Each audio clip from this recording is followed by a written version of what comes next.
If people manage to somehow connect these paintings and chess, it's nice. Do we have a game of yours here by any chance? I'm not strong enough and ambitious enough to claim that I should have overtaken Aronian, who scored +3. And speaking of me, it's it's a bit of the same. Like probably my both strengths and weaknesses is that you never know what to expect, and no one knows, me included. It would be something boring, like remember that life goes on anyway, and so on. It's not something smart.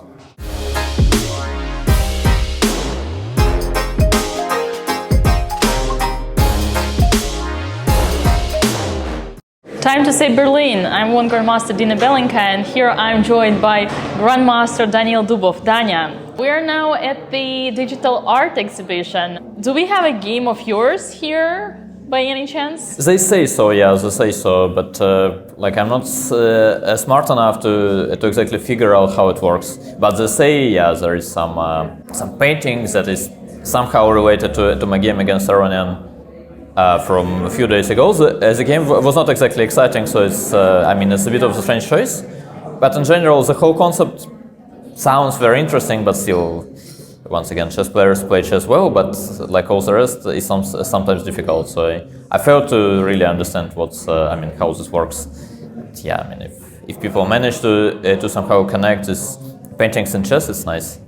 And what is, in general, your relationship with art? Well, it depends. There are different kinds of art, but I like literature, for instance, but I'm not the kind of a person who spends all the time in museums, let's say. Sometimes I can, but for instance, when I go to Louvre or whatever, I don't feel exactly like an expert. It's always interesting, but probably it's a lack of school education or something else. But probably to really understand all this great stuff, you need to start learning very early, and I'm honest enough to say I'm not an expert, and yeah. You're here at the Grand Prix, just finished your performance in the first stage. How did it go for you? Well, it didn't go really well, but there are basically only two options. It's either you win the group and you're very happy, or you don't and you're unhappy. And mathematically speaking, it's way more likely that you don't win the group. So yeah, it's not exactly a very bad result, but clearly, in terms of fighting for the candidate spot, for instance, it's a bit disappointing. But again, in terms of mass, basically what happened was sort of expected. Yeah, I think all the players played basically the way the ratings would suggest. I'm not strong enough and ambitious enough to claim that I should have overtaken Aronian, who scored +3. I probably missed some chances, but still, as the guy was just too good, and the distance was a bit too short. So yeah. In general, do you consider it as a success already, the fact that you managed to participate in this tournament?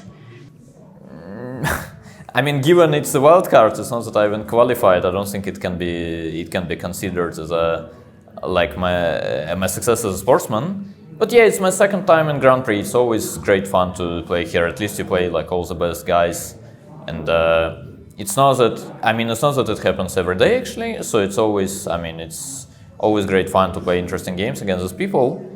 So yeah, this terms it's clearly a success. In terms of winning trophies and so on, being a great sportsman, I'm not kind of a person who celebrates being 1 out of 24 or something. Yes, so it's the first step, but it's not something to celebrate exactly. And considering the non-chess related circumstances you had in order to arrive here, is it still a success that you managed to play this tournament? It probably is, yeah, but it's not exactly, having this Omicron is not exactly an excuse nowadays. Everybody has it or had it, and it was a bit unlucky, let's say, that I had it right before the tournament, and I didn't really have a lot of time to recover and so on, but again, it's not exactly cancer or whatever. Yeah, you can play with Omicron, I'm pretty sure, and moreover, after having Omicron, you can play for sure. So again, it was not exactly an ideal scenario for me, but it's unfair to say that the main reason of like Aronian overtaking me. Yeah, I mean the main reason is that he played better. So that's the thing. How did it all happen this way that you arrived into chess? Yeah, long story short, both my grandfather and father played chess. Like my grandfather was a famous chess referee, and my father was like a very decent chess player as well. So yeah, once I think I saw them playing once, and somehow I got interested. And my parents were not exactly excited about the idea of teaching me. So like after a few more questions, I was just brought to some chess school. And then my first coach was very, let's say, very easygoing, a person who actually knew how to inspire the kids to play chess. And that's how it started. And then the rest I do not really remember, but somehow we got here. So was it your first coach who inspired you that much that you stayed? I would say so, yes, actually. Actually, this whole idea somehow comes to me nowadays quite often that like originally in the very beginning you actually play chess because it's a very interesting game. You probably remember it as well. It's just very interesting to play chess. It's not that you play to like win trophies or like I don't know to gain rating or whatever. Yeah, nowadays it becomes a bit unpleasant and the things actually contradict each other. Like sometimes you want to play an interesting game, but it sort of prevents you from doing well in the tournament. Like let's say if Aronian with white basically wants to force a draw against you, like mathematically speaking it's a good result and you should not go for some bad position instead of taking the draw because then his odds are much better and you'll probably lose. But in terms of having fun, I mean, okay, in the very beginning it was the games that you like to play, not exactly, I mean, fighting for like rating or some sports or whatever. So yeah, it was clearly my first coach who inspired me sort of to play chess. And yeah, I mean, it lasted for 20 years at least. Yeah, now it becomes a bit. I mean, now it becomes tougher actually because you always need to choose between this. Like you always need to like qualify somewhere, fight for some rating or whatever. And it actually doesn't happen it often that you actually play games that you can sort of allow yourself to lose and say, okay, it was great fun anyway. Like unfortunately, it doesn't happen too often anymore. And yeah, when I was a kid, it was a normal scenario. So probably I actually enjoyed chess more a while ago. Do you mean it was easier back at that time? You didn't have to think about it? I mean, it's not about it's easier or not easier, it's just, I mean, the stakes were different. Like when you are a kid, okay, you lost one game, I mean, you'll have another game tomorrow. Here for instance, in Grand Prix, there was this tiebreak between So and Dominguez today. Like, So lost it, I mean, it was just one day and he basically lost, it's like, I think now it's like 80% that he will not qualify to the candidates. And then you'll have to wait for like 2 years for a new chance. And when you are a kid, okay, you just lose one game, okay, there is another game tomorrow and there is another tournament in a week or a month and you don't care that much. But then the time somehow starts running faster and somehow you start to get less chances as well. So yeah, professional chess is way more nerve-taking, I would say. And it requires way more, let's say, professionalism and sometimes even being, I mean, in a good way, boring and patient. But yeah, I mean, it is what it is. Was there a turning point in your life when you were growing up that you realized, or thanks to which you made this decision to become a professional chess player? Not really, I would say. Like my father, for some reason, I don't know why exactly, probably because at some point he was actually a very promising chess player himself, but then at some point he made a different choice and he decided to study math. And then his life went a completely different way. And somehow he was not excited about me being a chess player because he thought, okay, it's not exactly a great job for making a living and so on. Now I can actually say he was right. Like, I mean, my wife somehow is a good example of being a chess player, but actually, like, it's way more likely that you don't get here. And then, like, I would say, for most of the people, it would be better to do something else. But yeah, I mean, my father was not exactly excited, and somehow he had this like weird like age points where I always had to. I mean, I always had to accomplish something. Like I had to become an international master like not later than when I'm 14 or 15. I don't remember. I mean, I became a grandmaster when I was 14. Like whatever goal he would set for me, I would normally overtake it easily. And finally, he said, "Okay, there is not much I can do. Yeah, it seems you're a decent chess player indeed, and yeah, you can probably play this game." So that's how it went. But there was no really there was a lot of support from my family, which I'm grateful for, and also I mean, now looking at it, I mean, I understand that it was very difficult in a way for my parents, because they would always go for me to the tournaments abroad, for instance, which was not exactly a common story for the kids and so on. But at the same time, there was a lot of support, in a primitive way. But in terms of choices, I would say my parents were not exactly inspiring me to play chess, and they would always say, actually, if you go study, you have a bright mind, probably it will probably be a better choice. So yeah, it's a bit of a mix. Is there a game of yours that you consider clearly to be one of your best? Yeah, there are actually two, I would say. There is a game against Giri, actually played in the previous Grand Prix, which I'm really proud of. It was a great game, I think. And there was a game against... there are actually three games, wow, now I realized. And there was actually the same year, there was a game against Swane in the European Championship with this... basically, whenever you Google me, one of the first links is made in 13 or 14, whatever. And both games were actually, I mean, I'm proud of them mostly because they were both important. Sometimes you win a very nice game when you don't really need it, but both times it was really, I mean, really needed. The first time I won against Giri and I had to win this game to win the match in the Grand Prix, and the second time it was Russian national team playing Germany, and again we needed this game actually only to save the match. And then we managed to save the match, and then we went on to win the whole European Championship. So I mean, it's always important to deliver when you need it most. And then there was a game against Karakian that actually everybody loves. But yeah, speaking of this value, this game was not really important for me. I was out of the race, and I could just play a game without caring too much. And it's clearly a great game, but actually first two matter more for me. Exactly because they were really needed. And this way, I mean, okay, Karakian had to at least hold it or win it, and I could just have fun. Yes, so I mean, given such circumstances, it's always easier to play. And the game that wasn't what was played by any other player, not you, that you like? There are many great games. Come on, just say one for our subscribers so that they check it out. Yeah, but one is not enough. I don't know. Obviously, always hard to choose. I don't know. Kasparov Topalov from Vaikanze, for instance, was a great game. Perfect. Thank you. What are your biggest strength and biggest weakness as a chess player? I think there was such a quote by a football player. There is such a football player. He actually retired. I think Thierry Henry, the French national team.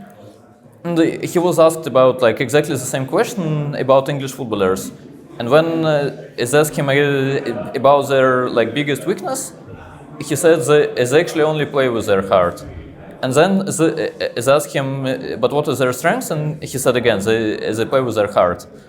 And speaking of me, it's I mean, it's a bit of the same. My both strengths and weaknesses that you never know what to expect, and no one knows, me included. And I mean, I know that actually, I mean, if the tournament goes well, there was always a room for a blackout or a bad day. But at the same time, I know that even if things don't go my way, it can be a completely different story tomorrow, and you can lose against some weak player today and beat Magnus tomorrow, and I don't really care. So that's probably a fair answer. Is there an advice that you could give to other players on how to control better your emotions during a game? Probably not the guy to answer this, yeah, but yeah, I don't know.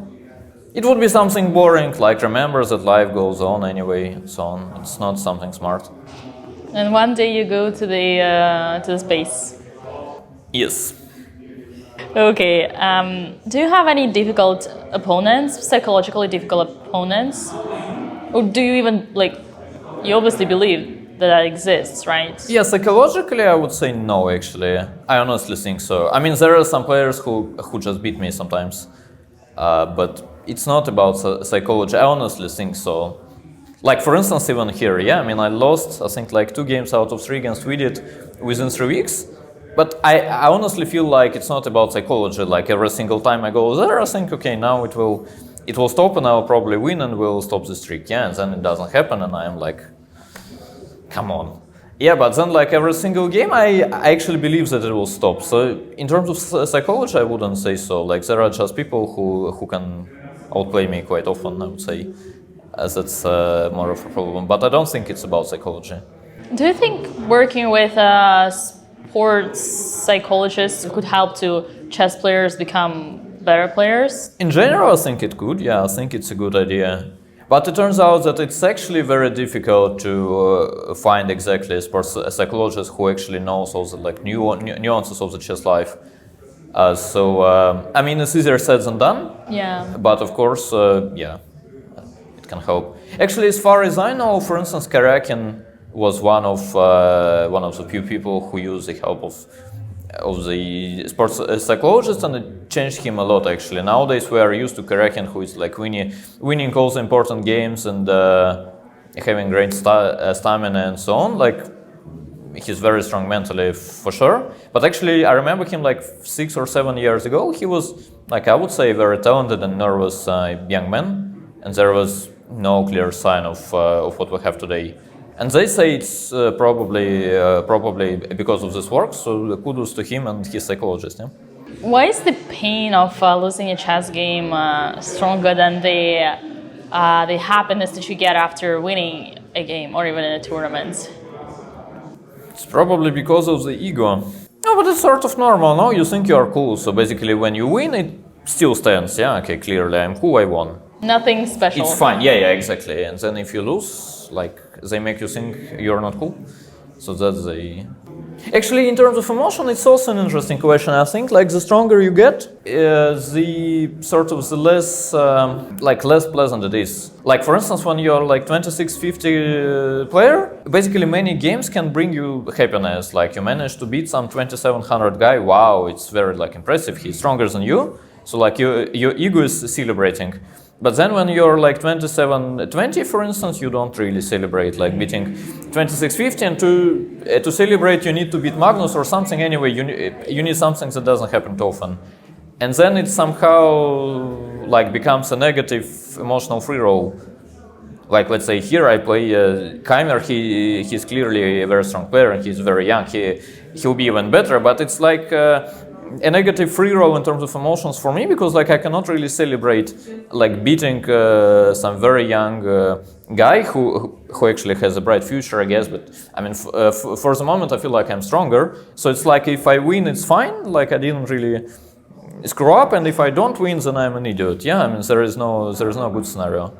And then basically, yeah, to feel really good, the stronger you get, the more impressive achievements you need to like be proud of yourself. Hikaru Nakamura mentioned lately that he is a retired player. I asked Alexander Grishuk what was his take on it, and for Sasha it was a simple koketnichit, from Russian translated by flirting. What's your opinion on Hikaru being either retired as a chess player or like still a very active one? Yeah, I think in general I agree with Sasha. I don't really get all these talks about retirement and like you are retired when you don't play anymore. Like if you play here, you are not retired.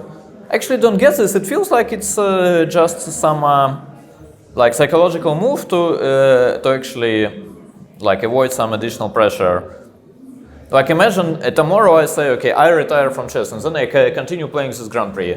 Like nothing really happens, it's just a free roll. I can just say like if I do badly, okay, I'm a retired player, so what do you expect? And if I do well, they'll say, wow, he's actually retired and still he is that good. But in fact, I don't think it really, I don't think he really changed his life. So it's just, it's just a few words.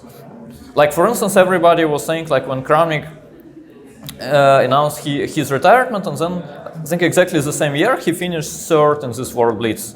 And everybody was saying like, wow, the guy is retired and he's still that good. But I mean, come on, I'm pretty sure he was like spending like exactly the same amount of hours on chess this year as previously, and it's just some, some words that he said to, I don't know why exactly actually.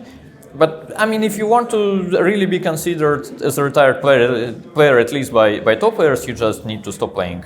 And as long as you continue, it's just a fake. Do you think we will see Kramnik once again over the board in some serious tournament? No, of course we will. No, I mean, he will play some rapid or whatever. But I mean, again, what do you call serious events? It's let's say classical time control.